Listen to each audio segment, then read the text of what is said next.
Assalamualaikum warahmatullahi wabarakatuh. Bismillahirrahmanirrahim. Asyhadu an la ilaha illallah wa asyhadu anna Muhammadar Rasulullah.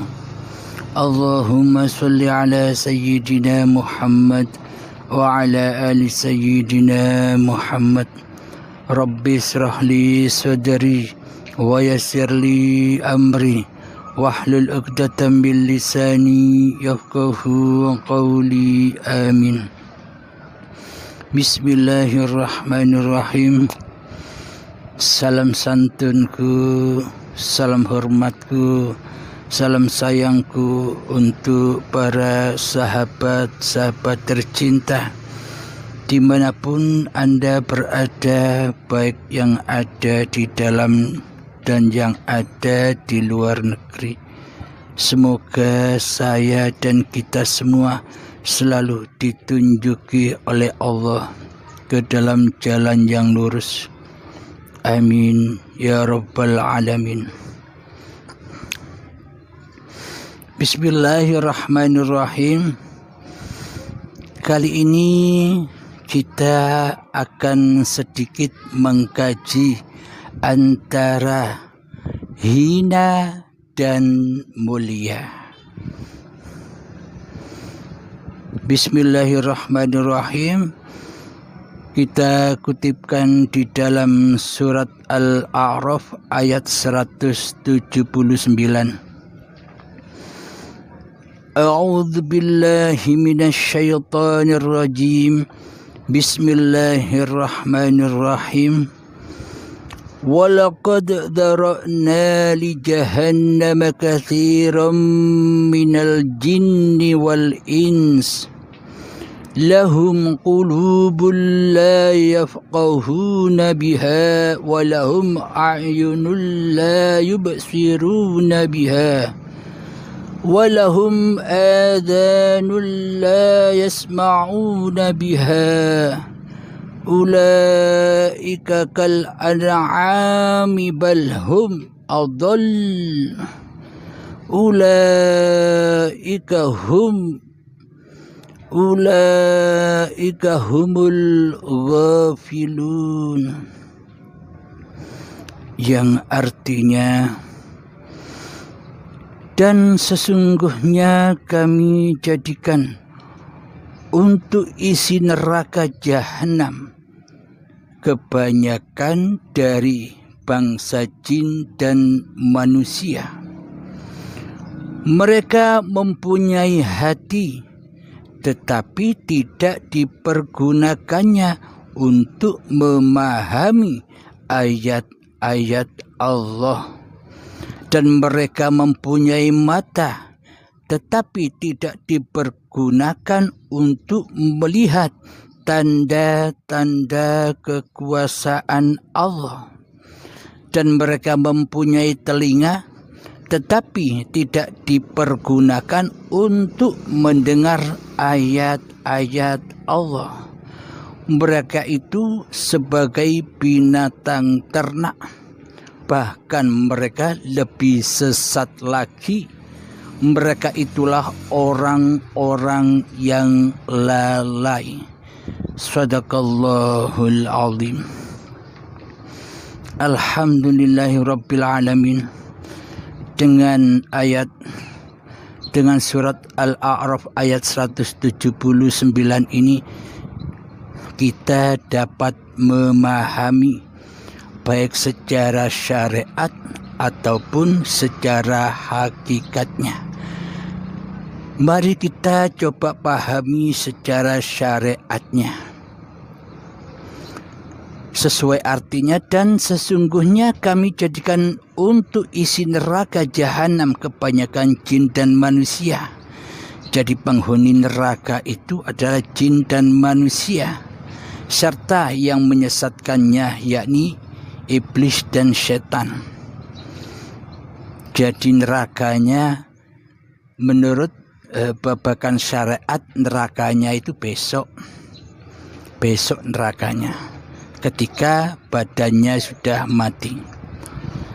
Mereka mempunyai hati tetapi tidak dipergunakan untuk memahami ayat-ayat Allah.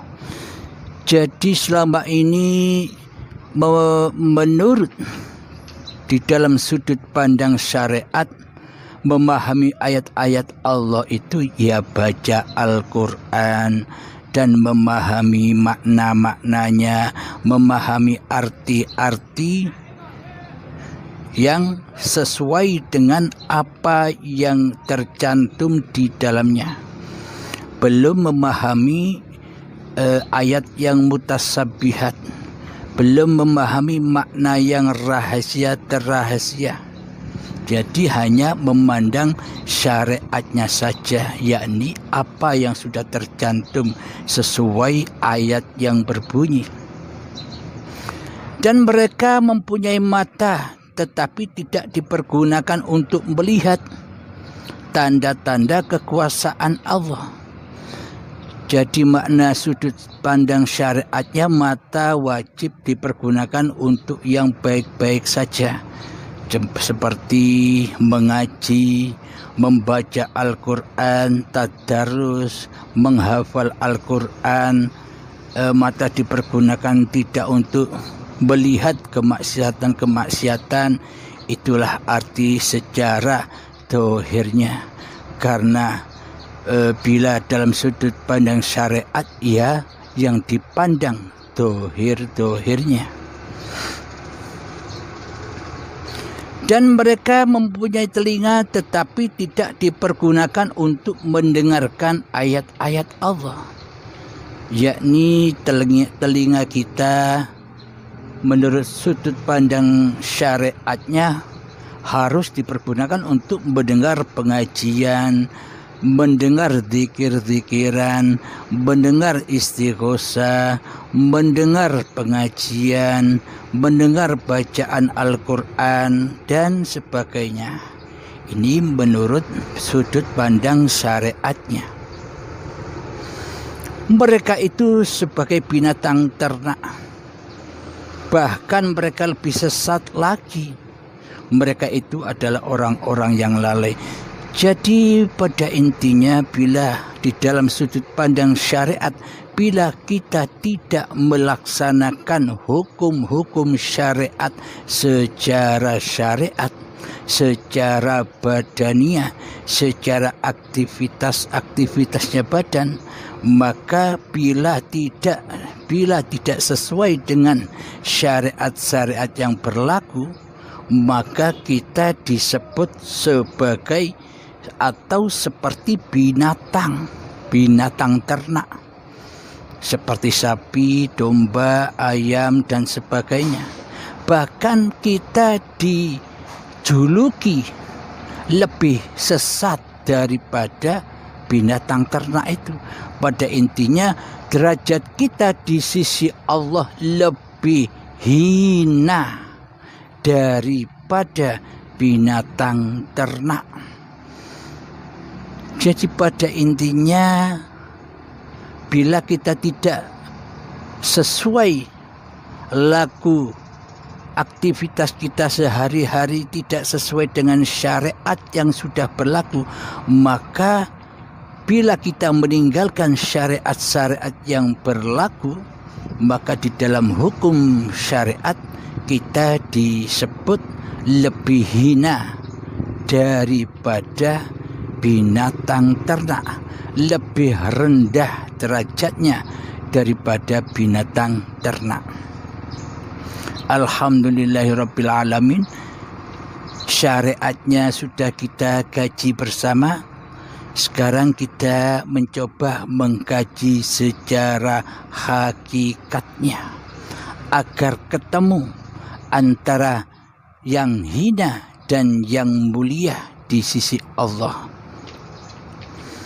Sementara di dalam sudut pandang syariat, barang siapa yang berlaku sesuai syariat-syariat yang sudah ada, itulah yang dikatakan kemuliaan di sisi syariat, di sisi badania, di sisi manusia. Belum tentu di sisi Allahnya juga mulia, belum tentu. Karena semua tergantung dan sesuai hatinya. Hina dan mulia itu ada pada dalam hatinya. Siapakah yang ada di dalam hatinya? Yang hinakah atau yang mulia? Bila di dalam hatinya yang mulia, maka seluruh aktivitas syariat-syariat yang berlaku pasti mulia di sisi yang maha mulia. Akan tetapi bila di dalam hati kita yang ada, yang wujud, yang hidup, yang berkuasa dan yang punya kehendak di dalamnya yang hina, siapakah?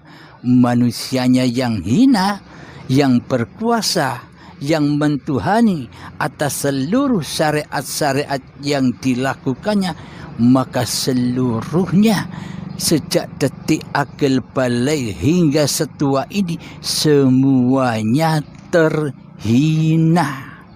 Meskipun kelihatannya di sisi manusia itu mulia, meskipun dilihat di sisi manusianya itu kelihatannya ahli ibadah, ahli menjalankan syariat-syariat, akan tetapi bila di dalam hatinya yang berkuasa yang hina, yakni li nafsi, yakni manusianya yang mentuhani seluruh syariat-syariat itu, maka di sisi Allah semuanya terhina. Karena apa? Karena manusia sudah mensekutukan Allah, sudah mensekutukan wujudullah, sudah mensekutukan hayatullah, sudah mensekutukan kekuasaan Allah yang meliputi segala sesuatu, dan sudah mengakui bahwa diri manusianya mensekutukan kehendak Allah dengan kehendak manusianya. Itulah kehinaan. Jadi selama ini kita, termasuk saya sendiri, selama ini kita adalah berkedudukan di bawah garis kehinaan. Karena selama ini kita tidak sadar, selama ini kita tidak menyadari bahwa kita selama ini yang jadi yang maha mulia. Tidak sadar kita selama ini telah menjadi Allah, tapi tidak sadar selama ini kita menjadi yang maha mulia di hati kita. Karena apa? Karena yang wujud, karena yang hidup, karena yang berkuasa, karena yang berkehendak selama ini bukan Allah, tapi diri kitalah yang berkuasa, tapi diri kitalah yang maha mulia. Buktinya dengan amalan-amalan semua itu kita mengharap kemuliaan di sisi Allah, tapi prakteknya kita memuliakan diri kita sendiri di sisi manusia. Kita memuliakan diri kita sendiri di sisi hawa nafsu kita sendiri selama ini. Mari kita sadari, mari kita hayati, apakah benar demikian? Memang manusia bila tak merasa bersalah, ia akan jauh dari kesadaran, ia akan jauh dari kekufurannya, ia tidak akan menyadari kekafirannya di sisi Allah. Dia tidak akan menyadari keateisan hatinya di sisi Allah.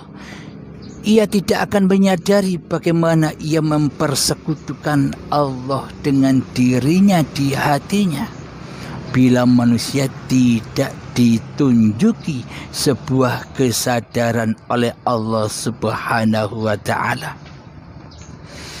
Hanya bagi orang-orang yang ditunjuki Allah sajalah yang bisa menyadari seluruh kesalahannya,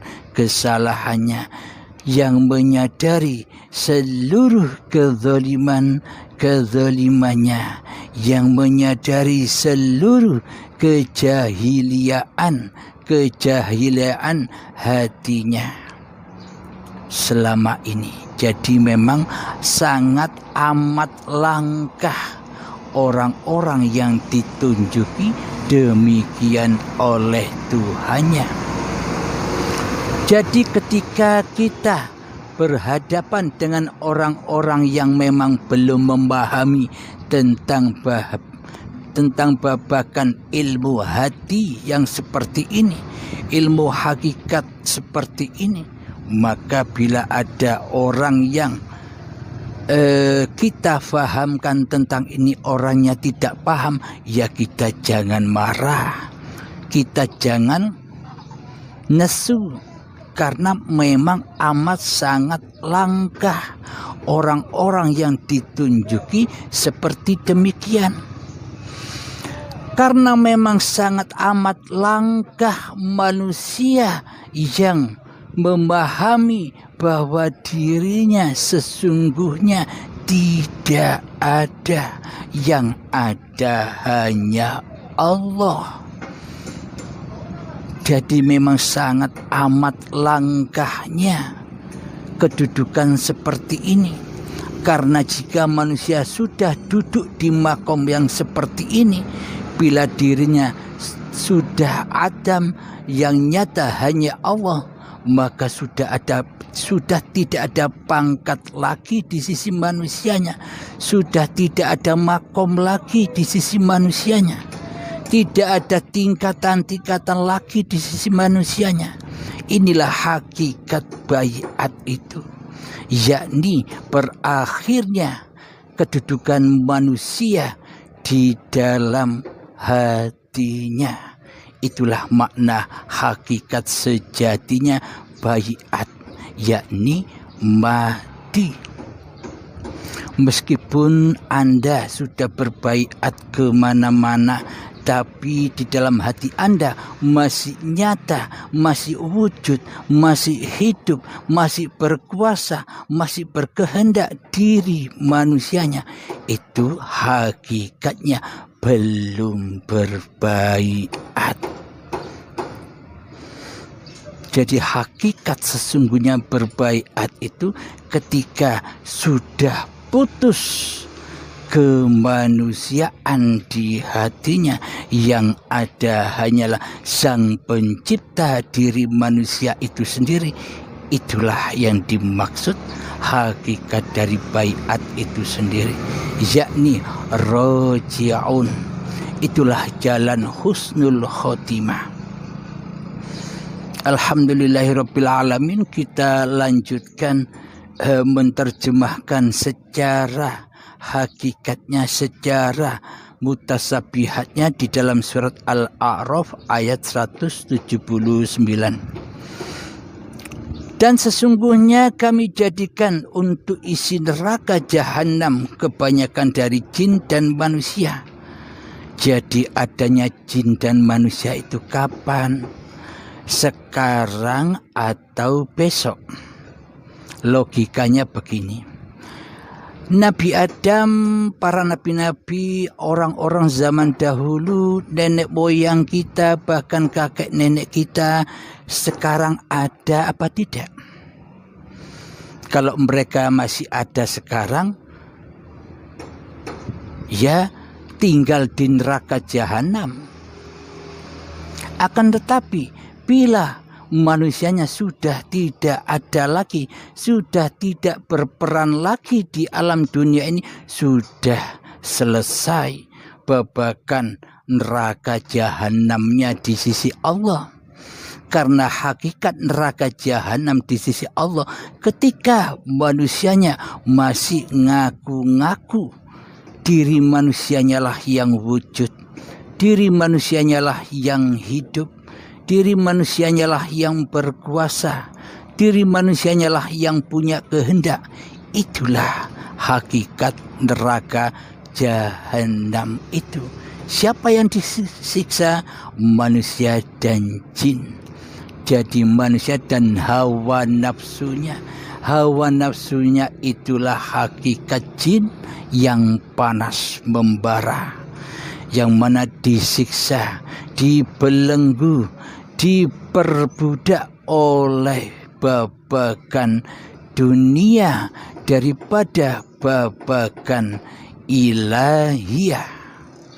Jadi inilah yang dimaksud manusia yang terhina, yang selama ini tinggal di dalam jahanamnya Allah. Siapa dia? Mata hatinya yang buta, mata hatinya yang keras melebihi kerasnya batu. Kapan neraka jahanam itu ada? Ketika bahan-bahannya sudah tersedia. Apakah bahan bakar neraka jahanam di sisi Allah itu? Bahan bakarnya tak lain dan tak bukan adalah badan-badan manusia kita dan hati yang keras melebihi kerasnya batu. Apa maknanya?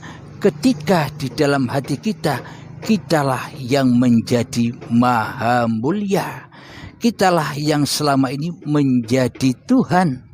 Sedangkan yang maha mulia sendiri, sedangkan Allah sendiri, kita tiadakan keberadaannya, kita tidak wujudkan keberadaannya, kita tidak hidupkan kehidupannya, kita tidak kuasakan kekuasaannya menguasai diri manusia kita di hati kita. Bagaimana mungkin kita ini menjadi manusia yang mulia, yang insan kamil, sementara di hati kita Allahnya tiada, Allahnya gaib.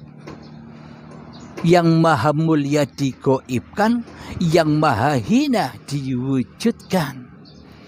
Seolah-olah wayangnya lebih berkuasa, wayangnya lebih hidup, wayangnya lebih wujud, wayangnya lebih bisa berkehendak daripada sang dalang. Inilah kehinaan bagi diri manusia kita ketika kita belum menyadari bagaimana bertuhan itu. Alhamdulillahirabbil alamin. Ya Allah, mugi-mugi semoga kita semua termasuk saya diselamatkan oleh Allah Subhanahu wa taala.